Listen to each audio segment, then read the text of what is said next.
irmãos, caras irmãs, caros jovens, caros irmãozitos, o Senhor vos dê a paz. Como dizia ao início, tantas razões que temos hoje de celebrar, de recordar, de dar graças, de pedir, neste domingo da Palavra de Deus. E, como disse, quisemos dar particular destaque a esta Palavra de Deus, tantas vezes esquecida entre nós. E dizia um padre da Igreja, São Jerónimo, que ignorar a Palavra de Deus é ignorar Jesus Cristo. Por isso nós temos que conhecer cada vez mais a Palavra de Deus. Temos que lhe dar cada vez mais valor.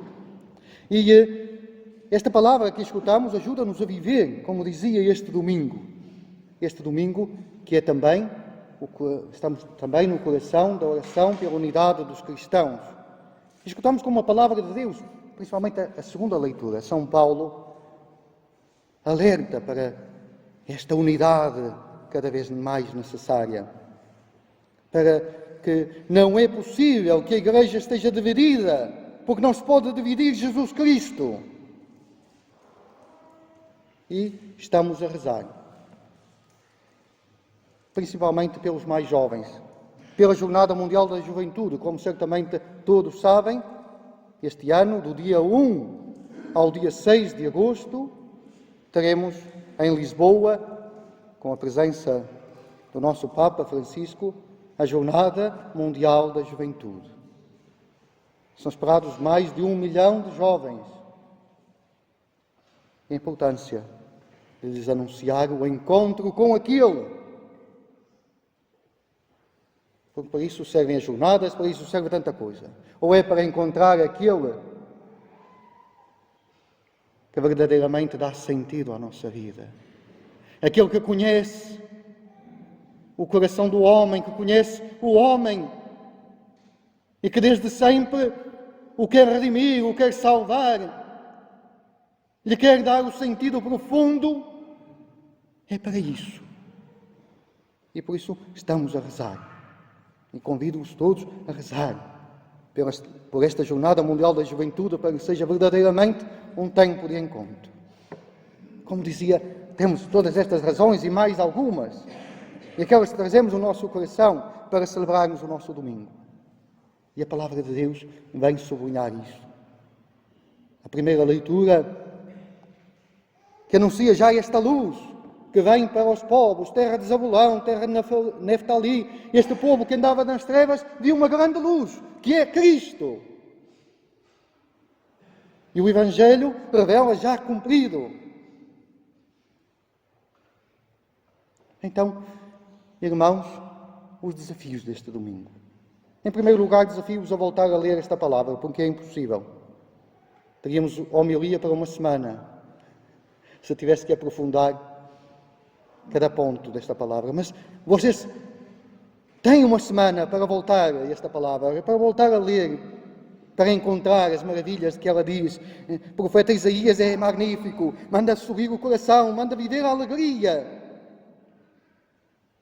Quando falamos de conversão, é falar de alegria, da alegria do encontro que quer mudar a nossa vida. Então, no Evangelho, eu queria sublinhar algumas coisas do Evangelho que eu acho que são importantes. No Evangelho temos Jesus que começa a pregar, a anunciar, e como dizia, cumpre-se esta palavra de Isaías, porque há uma coisa importante. O Papa Francisco fala muitas vezes das periferias da vida, periferias da existência, e nós dizemos, às vezes pensamos que o Papa Francisco inventou esta coisa das periferias. Não. O Papa Francisco não inventou nada. O Evangelho já começou nas periferias. Jesus não começou a pregar em Jerusalém, onde havia aqueles que pensavam que eram santos, que eram puros, que eram sem mancha, que eram perfeitos. O Evangelho não começou ali. Começou nas periferias, lá em cima na Galileia.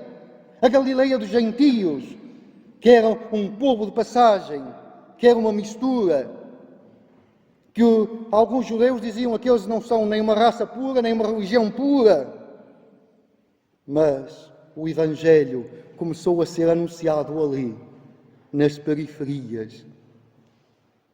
O Evangelho começou a ser anunciado aos esquecidos e aos desgraçados. Eu não sei se se percebe o que eu estou a dizer, mas acho que é muito importante. Ninguém fica esquecido. E Deus começa pelas periferias. O Evangelho começa pelas periferias. E depois começa a caminhar. Jesus começa a caminhar por aquela região. Celebramos o domingo da Palavra de Deus. E a Palavra de Deus não é uma coisa que está lá em cima, não sei onde. Mas o Verbo de Deus fez-se carne e habitou entre nós. A Palavra de Deus fez-se carne. Jesus Cristo é a Palavra de Deus encarnada no meio de nós. Por isso a Palavra de Deus andou com poeira nos pés. E por isso também, às vezes na nossa casa, colocamos a Bíblia assim num lugar muito bonito, muito destacado, mas está lá. Mas ela tem que andar connosco, tem que andar na nossa vida, no nosso coração, tem que se fazer vida em nós. E nós acabamos de celebrar o Natal, celebrar esta Palavra de Deus que encarnou. Agora, já celebramos o batismo do Senhor. No domingo passado já foi o primeiro domingo do tempo comum. Vocês fizeram presépio em casa? Fizeram? Alguns sim, muitos sim. E agora já arrumaram tudo? Puseram tudo no caixote? Puseram Jesus no caixote também?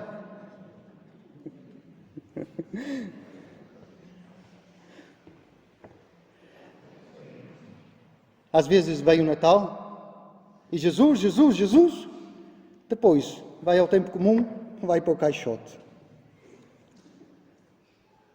Jesus não é para viver nos caixotes da nossa vida ou da nossa existência, mas é para ocupar o centro da nossa vida, para transformar a nossa vida. Isto é importante. E Ele começa ali, por aquelas ruas, por aquelas terras, com que Deus quer ser o Deus conosco, o Deus da nossa vida e na nossa vida. E a Palavra de Deus tem que ocupar este lugar. É isso que celebramos o domingo da Palavra de Deus. É para isso, como dizia, que vamos celebrar uma Jornada Mundial da Juventude. Unidade dos cristãos. São Paulo, escutaram o que dizia São Paulo? São Paulo ouviu dizer que na comunidade de Corinto, que era uma comunidade que ele gostava tanto, que ele tinha no coração, e ouviu dizer que já havia ali divisões. Por isso as divisões não é uma coisa de agora. Já na comunidade de Corinto já havia ali alguns divididos.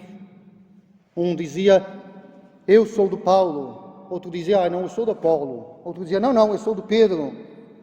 Ou, dizia São Paulo, mas o que é que vocês estão a dizer?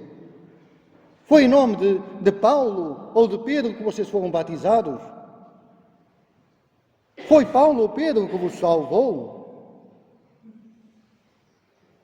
De Cristo, todos de Cristo, todos de Jesus Cristo. E é aqui que começa a unidade. Hoje estamos divididos tantas vezes, porque somos de tantas coisas menos de Cristo. Porque quando nos abraçamos a Cristo, temos que nos aproximar entre nós. E quantas divisões há entre nós? Às vezes celebramos pela unidade dos cristãos e pensamos nas divisões da igreja, ortodoxos, protestantes. Mas quantas vezes entre católicos estamos divididos? Eu sou deste grupo, eu sou daquele. Eu sou melhor do que os outros porque sou deste grupo, porque faço isto. Tantas vezes entre nós estamos divididos. E o desafio é aquele da unidade. Agora, cuidado, para a unidade não vamos esquecer a nossa fé ou aquilo que acreditamos. Mas vamos amar a Cristo. Todos. E por isso eu amo a Cristo. Eu encontro um outro meu irmão, pode pensar de uma forma diferente. Pode viver de uma forma diferente, mas é meu irmão. E eu posso dizer-lhe tantas coisas, mas a primeira coisa tenho que dizer, eu tenho de o amar, tenho de o respeitar, porque é o meu irmão. Começamos daí. Há diferentes ideias entre nós, mas dizia João 23, o grande Papa João 23, temos que olhar, em primeiro lugar, para aquilo que nos une e não para aquilo que nos divide. Pedro, André, João, Tiago que são só os primeiros, e depois continuou a chamar, e chamou-nos a cada um de nós, e Ele continua a chamar. Por isso, hoje, queremos pôr também bem em cima a vocação cristã, em primeiro lugar. Quando fomos batizados, eu às vezes costumo dizer, não foi para desperdiçar a água benta, que havia demais, mas foi para receber esta vocação comum de cristãos. Diz o documento Cristo Vive, aquele documento que veio depois do sínodo dos jovens, há um momento que diz uma coisa importante, diz: cada um de nós é uma vocação. Por isso, o mesmo Jesus que desafiou os primeiros discípulos é o Jesus que nos desafia hoje. Vinde, segui-me e farei de vós pescadores. Eu acho que esta palavra pescadores é muito importante. Dizia Cantalamessa que nós habituamos a ser uma igreja onde há muitos pastores e o pastor guarda as ovelhas que tem. Mas temos que voltar a pensar que na primeira igreja era uma igreja de pescadores. E o pescador o que é que faz? Não guarda os peixes que tem. Vai pescar. E nós devemos pescar tanta gente que não conhece Jesus Cristo, que não sabe. Nós temos que ser uma igreja de pescadores também, missionária. E esta é a nossa vocação. Então, se calhar este domingo é também para pensarmos qual é a minha vocação, qual é o meu lugar na igreja. Conto-vos uma história. Havia um dia duas pedras azuis, que estavam no fundo de um rio. É um rio assim muito límpido, e estavam estas duas pedras azuis. E estas duas pedras diziam, nós somos azuis, é como quem tem sangue azul, aquilo é... E viviam assim muito orgulhosas da sua cor. E estavam lá no rio, estas duas pedras azuis. Um dia passou alguém e começou a recolher pedras no rio. Ele recolheu também aquelas duas pedras azuis e meteu-as juntas num saco e levou-as. Depois foram levadas para um armazém. E lá estavam aquelas duas pedras azuis num caixote no armazém. E aquelas duas pedras não sabiam bem que a transformação era aquela que estava a acontecer na sua vida. E não gostavam muito de estar ali misturadas com as outras todas, eram azuis. Então, estas pedras lá estavam, um dia veio alguém, tirou-as do caixote e começou a colá-las numa parede. Com massa, a colar aquelas pedras numa parede e colocou lá também aquelas duas pedras azuis, perto uma da outra. E depois as duas pedras disseram, o que é que nós estamos aqui a fazer? Agarradas a uma parede. Eu quero a minha liberdade, eu quero me ir embora. E começaram sempre a brontolar uma com a outra. O que é que estamos aqui a fazer? O que é que estamos aqui a fazer? E a ver se conseguiam soltar. Mas não conseguiam, estavam coladas à parede. Até que um dia veio a umidade. E sabes o que é que faz a umidade nas casas? Estes dias, se calhar, infelizmente, estamos a ver o que é que faz a umidade. E então, com a umidade, começaram-se a descolar, e elas fizeram uma força e pífala, caíram no chão. Finalmente livres. Quando chegaram ao chão, a uma certa distância, viram onde é que estavam na parede. Sabeis o que é que estava na parede? Não. Um mosaico. Todos têm presente aquele mosaico que está em Fátima, na Basílica da Trindade, aquele mosaico grande. Elas estavam também num mosaico. E então descobriram também qual era o seu lugar no mosaico. Sabeis qual era? Muito bem. Nós não sabemos de que cor eram os olhos de Jesus, mas normalmente representamos com os olhos azuis, e elas eram a pupila dos olhos de Jesus. E afinal soltaram-se tanto que caíram ao chão e saíram do seu lugar. Então perceberam que a sua vocação seria voltar lá para cima. Enquanto elas estavam com estes pensamentos, passou o empregado de limpeza, varreu a casa, meteu as pedrinhas muito bem arranjadinhas no caixote do lixo e foram parar a uma lixeira. E ali viveram a sua vocação no caixote, na lixeira. irmãos e irmãs, também nós construímos este corpo de Cristo. Não somos todos a pupila dos olhos. Há quem seja mão, há quem seja ouvido, há quem seja... Cada um de nós tem a sua vocação, mas construímos este corpo de Cristo. E às vezes não querendo ser corpo de Cristo, às vezes querendo eu a que sei, eu a que faço. Às vezes desprendendo-nos do nosso lugar, não vivendo a nossa vocação.